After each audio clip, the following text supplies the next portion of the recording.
اللہم صلی علی محمد وآل محمد وجل فرج آل محمد۔ السلام علیکم یا علی مدد تمام مومنین و سامعین و ناظرین۔ بعد السلام، آج ہم آپ ایک نیو ٹاپک کے ساتھ آپ کے حضور حاضر ہیں۔ آج ہم آپ کو بتانا چاہتے ہیں کہ مالک کائنات رب عز و جل نے محمد وآل محمد کے انوار مقدس کو اپنی ذات احدیت کے نور سے کیسے جدا کیا، اور یہ جن و انس، یہ جنت و جہنم، یہ زمین و آسمان، یہ چاند ستارے اور یہ دیگر مخلوقات کی وجہ تخلیق کیا ہے۔ سبھی صاحبان کو، تمام سنی شیعہ صاحبان کو یہ تو معلوم ہے کہ وجہ کائنات محمد وآل محمد ہیں، اور انہی کی وجہ سے اس ذات احدیت نے اپنی معرفت حاصل کی، اپنی پہچان کروائی، کیونکہ ذات کبریا کا یہ فرمان ہے کہ میں نے اپنی پہچان کے لیے ان کو خلق کیا۔ تو آئیے آج ہم آپ کو اس حدیث پاک کے ذریعے بتانا چاہتے ہیں کہ یہ اسماء مقدس محمد ولی و فاطمہ و حسن و حسین اور اولاد حسین علیہم الصلاۃ والسلام کی اسماء چننے کا سبب کیا ہے۔ یہ زمین و آسمان، چاند ستارے اور یہ دنیا، اور بلکہ یہ کائنات اور یہ عالمین جو بھی پھیلائے گئے ہیں، اس میں اللہ پاک نے اپنی ذات کبریا کی پہچان کیسے کروائی۔ تو ملاحظہ فرمائیے، کتاب غایۃ المرام میرے ہاتھ میں ہے، اور اس کے صفحہ نمبر 47 پر یہ حدیث پاک منقول ہے۔ حدیث نمبر 8 ہے۔ شیخ طوسی اپنی کتاب مصابیح الانوار میں انس بن مالک سے روایت کرتے ہیں کہ رسول اکرم نے ہمیں نماز فجر کی جماعت کروانے کے بعد ہماری طرف اپنا چہرہ اقدس پھیر کر فرمایا کہ اس آیت میں، آیت یہ ہے، اولئک الذین انعم اللہ علیہم من النبیین والصدیقین والشہداء والصالحین وحسن اولئک رفیقا۔ یہ سورۃ نساء پاک کی 68 نمبر آیت ہے، کی تفسیر ہمیں یوں بیان کی کہ اس آیت میں نبیوں سے مراد میں محمد مصطفیٰ ہوں، اور صدیقین سے مراد میرے بھائی علی ابن ابی طالب علیہ الصلوۃ والسلام ہیں، اور شہداء سے مراد میرے چچا جناب حمزہ علیہ الصلوۃ والسلام ہیں، اور صالحین سے مراد میری بیٹی جناب سیدہ بطول عذرا سیدۃ النساء العالمین فاطمہ الزہرا سلام اللہ علیہا، اور ان کی اولاد پاک حسن و حسین اور حسین علیہ السلام کی ذریت میں سے 9 ائمہ طاہرین کا یہ تفسیر جو ہے یہ مکمل ہوتی ہے اس آیت کے لیے۔ تو حضرت عباس فرماتے ہیں کہ میں نے چھلانگ لگائی اور حضور کے بالکل قریب جا کر بیٹھ گیا، اور میں نے عرض کیا کہ مولا میرے ماں باپ آپ پر قربان جائیں، کیا میں آپ علی و فاطمہ و حسن و حسین ایک نسل سے نہیں ہیں؟ یعنی جناب عباس پوچھ رہے ہیں کہ میرا شجرہ نسب کیا آپ کے ساتھ منسلک نہیں ہے؟ کیا میں اس میں اشتراک نہیں رکھتا ہوں، یا میں آپ کے حسب نسب سے نہیں ہوں؟ تو رسول پاک نے فرمایا وکیف ذالک یا ام، آئے چچا یہ کیسے ہو سکتا ہے، یعنی آپ بھی ہیں؟ ابن عباس نے کہا تو پھر مولا آپ اپنا تعارف علی و فاطمہ و حسن و حسین کے ذریعے کیوں کرواتے ہیں؟ تو رسول اکرم مسکرانے لگے اور فرمایا اے چچا جان، آپ کا یہ کہنا کہ ہم ایک نسل سے نہیں ہیں یہ تو ٹھیک ہے، لیکن اے چچا اللہ نے مجھے علی مرتضیٰ کو، فاطمہ الزہرا کو اور حسنین کریمین کو آدم علیہ السلام کی خلقت سے اس قدر پہلے پیدا کیا کہ نہ آسمان بنا تھا، نہ زمین کا فرش بچھایا گیا تھا، ظلمت تھی، نہ نور کی چمک تھی، نہ جنت تھی نہ جہنم، گرمی تھی نہ سردی، سورج تھا نہ چاند۔ جناب عباس نے عرض کیا اے رسول گرامی آپ سے کیسے خلقت کی ابتدا ہوئی؟ تو ملاحظہ فرمائیے سرکار ختمی مرتبت کہ یہ فرمان اقدس کہ ہم یا ہمارے نور کو یا ہماری ذات پاک کو اللہ پاک نے اپنے نور سے کیسے خلق کیا۔ تو سرکار رسول کریم نے فرمایا کہ جب اللہ نے ہمیں پیدا کرنا چاہا تو کوئی مخصوص کلمہ بولا، اور اس کلمہ سے ہمارے نور کو پیدا کیا، پھر ایک اور کلمہ بولا اور اس سے روح کو پیدا کیا، پھر نور کو اور روح کو آپس میں ملا دیا اور مجھے پیدا کیا، اور میرے بھائی جناب علی مرتضیٰ اور فاطمۃ الزہرا اور حسن و حسین کو پیدا کیا۔ ہم نے اللہ کی اس وقت تسبیح کی جب کوئی تسبیح کرنے والا نہ تھا،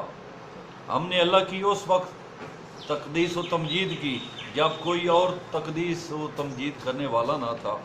بس جب اللہ پاک نے اپنی صفت بنانا چاہی تو میرے نور کو کھولا اور اس سے عرش پیدا کیا۔ ملاحظہ فرمائیے، یہ نہایت ہی دقیق قسم کا مولا کا یہ خطبہ ہے۔ آپ کے اذہان اعلیٰ میں بندہ حکیم یہ جو سرکار کا فرمان اقدس بیان کر رہے ہیں، اس کو اپنی میموری میں سیو کیجئے۔ مولا کہہ رہے ہیں کہ میرے نور کو کھولا اور اس سے عرش کو پیدا کیا، پس عرش میرے نور سے ہے اور میرا نور اللہ کے نور سے ہے، اور میرا نور عرش سے افضل ہے۔ پھر میرے بھائی علی کے نور سے ملائکہ کو پیدا کیا، پس ملائکہ علی کے نور سے پیدا ہوئے ہیں، اور نور علی اللہ کے نور سے پیدا ہوا، اس لیے حضرت علی تمام ملائکہ سے افضل ہیں۔ پھر میری بیٹی جناب فاطمۃ الزہرا کے نور سے زمین و آسمان پیدا کیے، پس زمین و آسمان حضرت فاطمہ کے نور سے ہیں، اور میری بیٹی فاطمہ کا نور اللہ کے نور سے ہے، اس لیے میری بیٹی تمام زمین و آسمان سے افضل ہے۔ پھر میرے بیٹے حسن کے نور سے سورج اور چاند کو پیدا کیا، لہذا چاند اور سورج میرے بیٹے حسن کے نور سے ہیں، اور حسن کا نور اللہ کے نور سے ہے، بس حسن سورج اور چاند سے افضل ہیں۔ پھر میرے بیٹے حسین علیہ السلام کے نور سے حوریں اور جنتیں پیدا کی، لہذا حوریں اور جنتیں حسین کے نور سے ہیں، اور حسین کا نور اللہ کے نور سے ہے، بس میرا بیٹا حسین جنت اور حوروں سے افضل اور ان کا سردار ہے۔ پھر اللہ نے ظلمات کو حکم دیا کہ تاریکیوں کے بادل پھیلا دو۔ جب تاریکیاں چھا گئیں تو ملائکہ نے گریہ و زاری بلند کی، پھر ملائکہ نے تسبیح و تقدیس کرنا شروع کی اور عرض کیا، اے ہمارے رب اور اے ہمارے خالق، جب سے تو نے ہمیں خلق فرمایا ہے، ان اشباع اور ان اسماء مقدس کی صورتوں پر نظر پڑی، ہم تاریکی میں ہیں، یہ تاریکی دور نہیں ہوئی، اسے دور فرما دیجئے۔ تو خداوند جلیل نے میری بیٹی جناب فاطمہ کے نور سے قندیلیں، روشن قندیلیں پیدا کی اور عرش کے ماتھے پر لٹکا دیں۔ اس وقت آسمان و زمین چمک اٹھے اور میری بیٹی اپنے نور سے چمکنے لگیں، بس اسی لیے میری بیٹی کا نام زہرا رکھا گیا۔ پھر ملائکہ نے عرض کی کہ اے ہمارے رب و مالک، یہ روشن نور کس ہستی کا ہے جس سے آسمان اور زمین چمک دمک اٹھے ہیں؟ اللہ نے ملائکہ کی طرف وحی کی کہ یہ وہ نور ہے جسے میں نے اپنے نور جلال سے اپنی کنیز فاطمہ بنت محمد کے لیے نکالا ہے۔ وہ فاطمہ میرے حبیب کی بیٹی، میرے ولی کی زوجہ، جو ولی میرے نبی کا بھائی اور میرے بندوں پر میری حجتوں کا باب ہے۔ اے ملائکہ، تم گواہ رہنا کہ میں نے تمہاری تسبیح اور تقدیس کا ثواب اس باعظمت بی بی اور اس کے شیعوں نیز محبوں کے لیے اور ماننے والوں کے لیے اور مودت و معرفت رکھنے والوں کے لیے مختص کر دیا ہے۔ جب حضرت عباس حضرت رسول گرامی قدر سے یہ خطبہ عظیم سن چکے تو اچھل کر کھڑے ہو گئے اور جناب علی بادشاہ کی پیشانی اقدس پر بوسہ دیا اور کہا، اللہ کی قسم یا علی، آپ ہر مومن مرد و عورت کے لیے حجت بالغہ ہیں۔ تو یہ ایک معرفت و مودت اور عقیدت سے بھرا ہوا سرکار رسول کریم کا خطبہ ہے جو انہوں نے مسجد نبوی پاک میں اصحاب باوقار میں بیان فرمایا، جس میں اللہ پاک کی نور عظیم سے ان انوار مقدسہ کی تخلیق ہوئی اور اس زمین و آسمان کی خلقت کا وجود قائم ہوا۔ تو مالک کائنات ان عظیم ہستیوں کے صدقے میں یہ جو تمام چیزیں قائم ہوئیں یا ابھی تک تابندہ ہیں، اس میں شاد و آباد رہنے کا سلسلہ اور اس کی حقیقت اور اس کا شکریہ ادا کرنے کا صرف یہی تقاضا ہے کہ ہم محمد والے محمد کی ذات بابرکت کے علاوہ کسی کو اپنا امام و پیشوا اور محمد والے محمد کی ذات کبریا کے علاوہ ہم کسی کو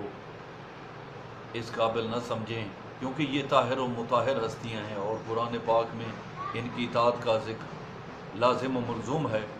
تو ہم انہی کے اطاعت گزار رہے ہیں۔ اس میں کوئی جبر نہیں ہے، کوئی ضد نہیں ہے، کیونکہ یہ گھرانہ ہمیں اللہ اور رسول نے دیا ہے، اور اللہ پاک کی ذات کبریا کا یہ فرمان اقدس ہے کہ جو تجھے میرا رسول دے دے، تو سب سے قیمتی اور عظیم اور افضل اور اشرف قسم کی ہستیاں انعام کے طور پر اللہ اور رسول نے تو ہمیں محمد والے محمد دیے ہیں، تو مالک کائنات ہمیں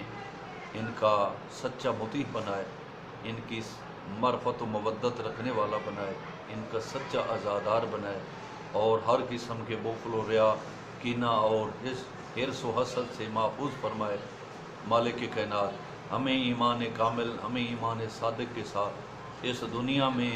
اعمال کرنے کی توفیق عطا فرمائے، اور عالم محشر میں انہی کی ولایت و مودت کے ساتھ محمد والے محمد کی حضور میں محشور فرمائے۔ آمین ثم آمین۔ ہمارے اس علمی تقاضے کے یہ چھوٹے چھوٹے جو ٹاپکس ہیں، اگر آپ کو پسند آئے تو ہمارے اس چینل کو سبسکرائب کیجیے، اپنا خیال رکھیے۔ مالک کائنات ہماری توفیقات میں اضافہ فرمائے، ہماری حاجات دینی و دنیاوی پوری فرمائے، اور ہم پر محمد والے محمد کو خوش و خرم اور راضی فرمائے۔ آمین ثم آمین۔ والسلام۔ اللہ حافظ یا علی۔